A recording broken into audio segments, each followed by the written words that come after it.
funny how letting go feels both good and bad. Whether it's making room for new projects, or giving someone else the chance to make something special. Saying goodbye is part of this life. And maybe this is just Steve's way of showing me it's okay to let go of one Simca, especially if you have another one in Ohio.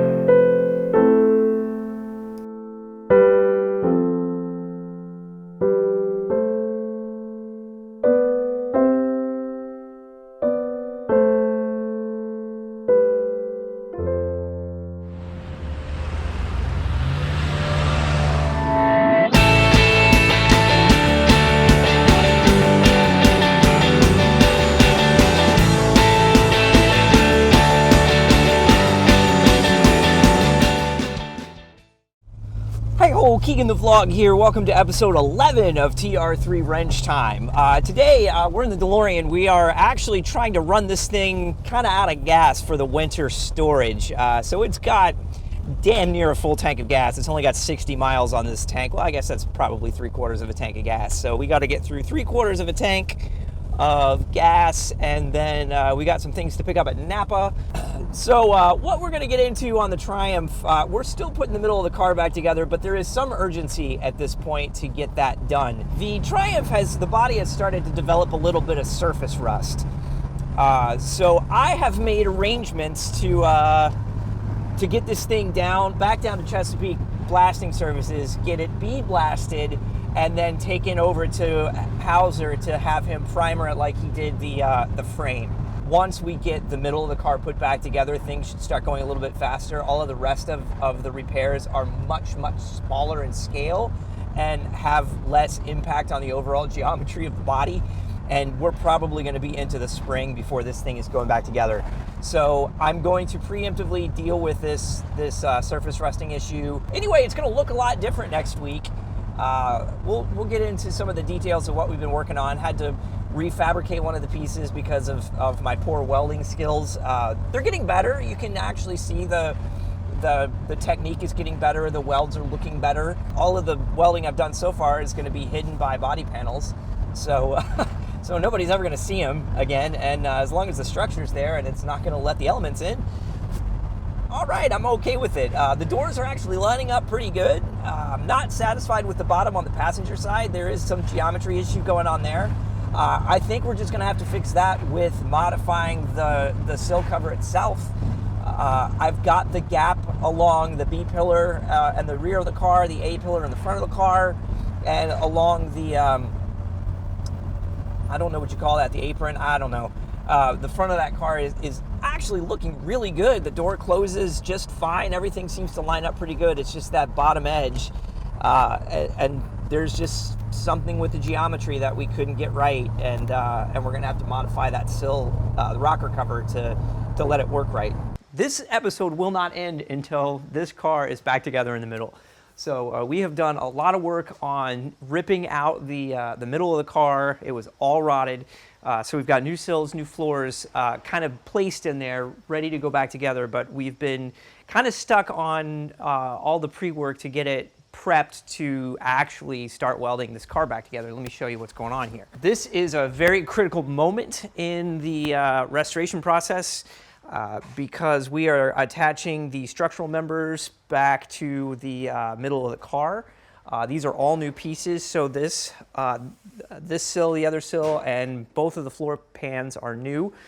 We had to fabricate pieces to fix some rust on the verticals in the back, the verticals in the front. Everything's held in with magnets at the moment just to test fit.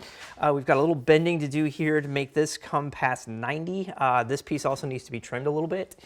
So what we're going to do today is we are going to address what needs to be done on these posts. I think we're going to leave this one as it is, even though it's kind of chewed up here at the bottom. We are going to clean it up a little bit better and get some weld-through primer on it.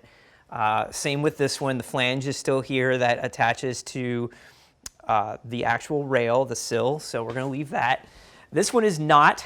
This one, we need to attach a piece here that is, you can kind of see the lip, how far it goes back down in there, and that will get welded in there. And this side as well. Now on the back here, because this side is good and there's still some material on this side, I'm contemplating making a backing plate, just a flat piece behind this to weld to the post and then weld that to the sill. That is going to be dictated by how the doors fit. So we might tack this up and then take this middle support out and then fit the door and see how it's gonna fit. So we've got quite a bit of work still left to do before we can actually start welding stuff together. Let's just get into it.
What we have going on here is this edge is not flush. The floor is sitting proud of the sill. The body is resting on the floor, and that is holding this side up just a hair. So what we are going to do is we're going to lift the body back up, and we are going to grind this edge flush.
I gotta be honest, I don't hate it.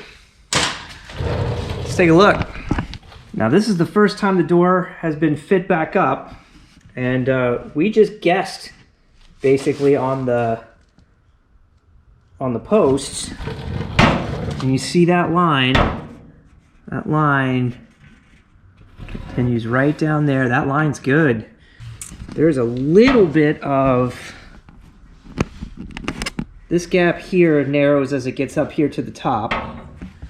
But that's tiny. This gap all the way across this fender. Man, that looks pretty good. See, this corner here is too close and this corner here is too close.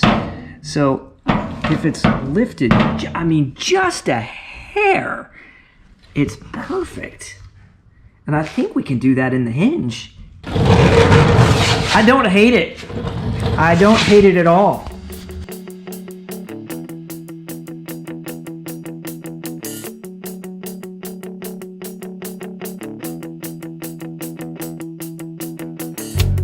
In the collective memory, there's a time, there was a time that the people made a statement about the evolution of the way things are. Got me in the wrong place. Doesn't it make you think? Doesn't it make you think? Got me in the wrong time. It feels a little colder than before.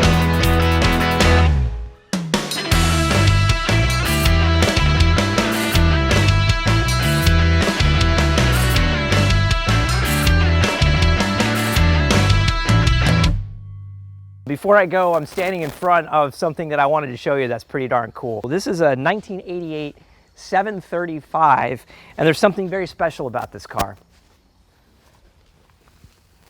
That is a manual gearbox. 7 Series with a manual gearbox. Love to see it. Okay, that's going to do it for this episode of TR3 Wrench Time.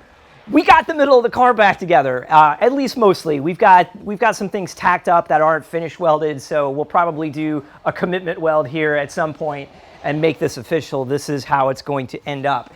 The next time you see it is going to be in epoxy primer, so it's going to look a lot different. We talked about this piece here being possibly too far gone just because of all the dents and dings in it. I've got a line on another one that isn't actually listed on eBay, but I bought some other little small parts from somebody that clearly had a TR3 parts car, and they say they've got a good nose section. So I've asked for pictures, and we'll see what that comes back with. Now, I don't know if it's a TR3 or a TR3A, so that's number one. It's got to be the big mouth. Number two, all of the ones that I've seen listed for sale on various auction sites or whatever, sources online, used ones are usually pretty banged up. So if this one is good and it is not banged up, especially along the bottom here and on the front, then I'm probably going to snatch that because they seem to be few and far between. Anyway, I hope you like this episode. Like and subscribe. We'll see you next time on TR3 Wrench Time.